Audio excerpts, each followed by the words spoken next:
এখানে কোনো আজগুবি গল্প না, সত্য ঘটনা বলা হয়।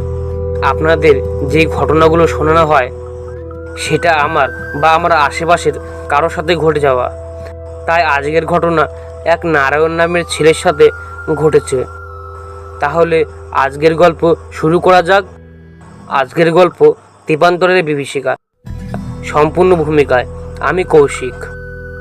আগেই বলে দিই, গল্পে যে জায়গার নাম ব্যবহার করা হয়েছে সেটা কাল্পনিক, কিন্তু ঘটনা না।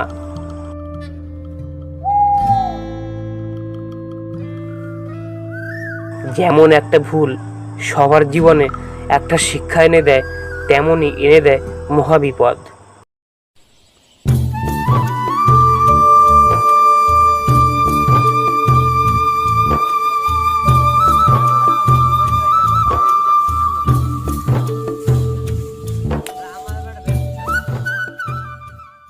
সালটা ছিল 2012। নারায়ণ তখন পরে ক্লাস 11তে। সে বাস করত একটা শহরে। সেটা না ছিল খুব বড়, না ছিল খুব একটা ছোট। তার বন্ধু বলতে এক কমলেশ আর এক হাবু। হাবু তার বন্ধু হলেও সে আর এখন শহরে থাকে না, সে চলে গেছে তার গ্রামের বাড়িতে। একদিন হঠাৎ তার ফোনে একটা অচেনা নাম্বার ভেসে উঠল।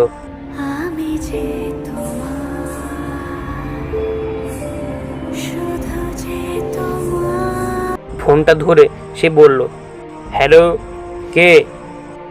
কি রে নারায়ণ, কি খবর? ফোন তো করিস না, ভুলেই গেলি নাকি?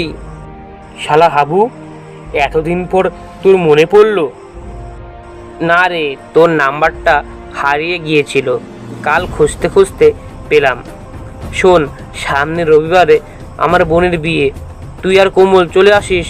বলে সে ফোন রেখে দেয়।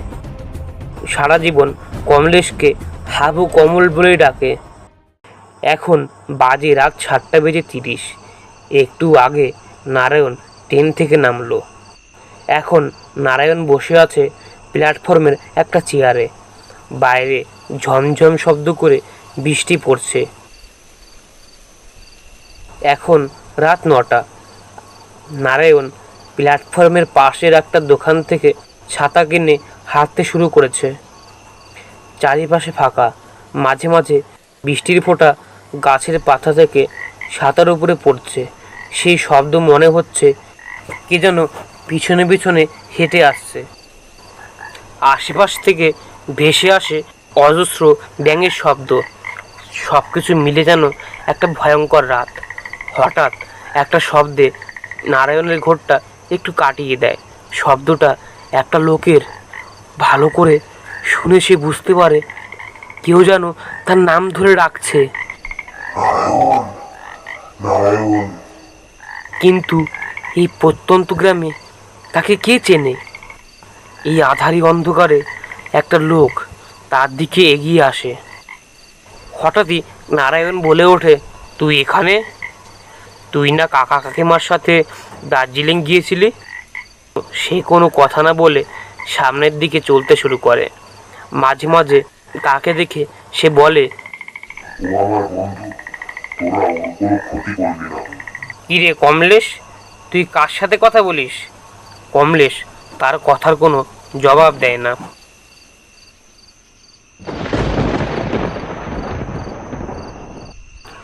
গায়ের শেষ দিকে একটা বাড়ি। সেই বাড়িতে বসে আছে জনা কয়েক। মনে হয় তাদের বাড়িতে কোনো অনুষ্ঠান।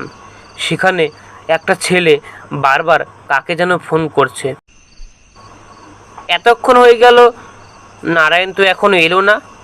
ওর তো আসার কথা সেই দুপুরবেলা। আমাদের গায়ের ফাঁকা মাঠটা তো ভালো না। বলতে বলতে সে দেখতে পায় একটা ছেলে তার দিকে হেঁটে হেঁটে আসছে। তার হাতে একটা ব্যাগ। সে একটু এগিয়ে গিয়ে দেখে সে আর কেউ না, তার বন্ধু নারায়ণ।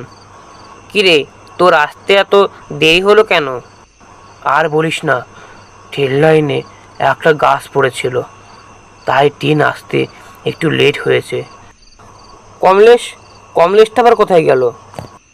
কমলেশের কথা শুনে তার মাথায় যেন বাজ পড়ার মতো পড়ে।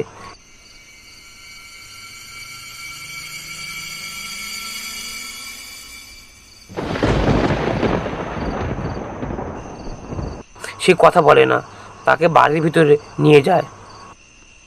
তোকে ফোন করার পরে কমলেশকে ফোন করেছিলাম, তার মা বাবা বাড়ি ফিরেছে। আর কমলেশ?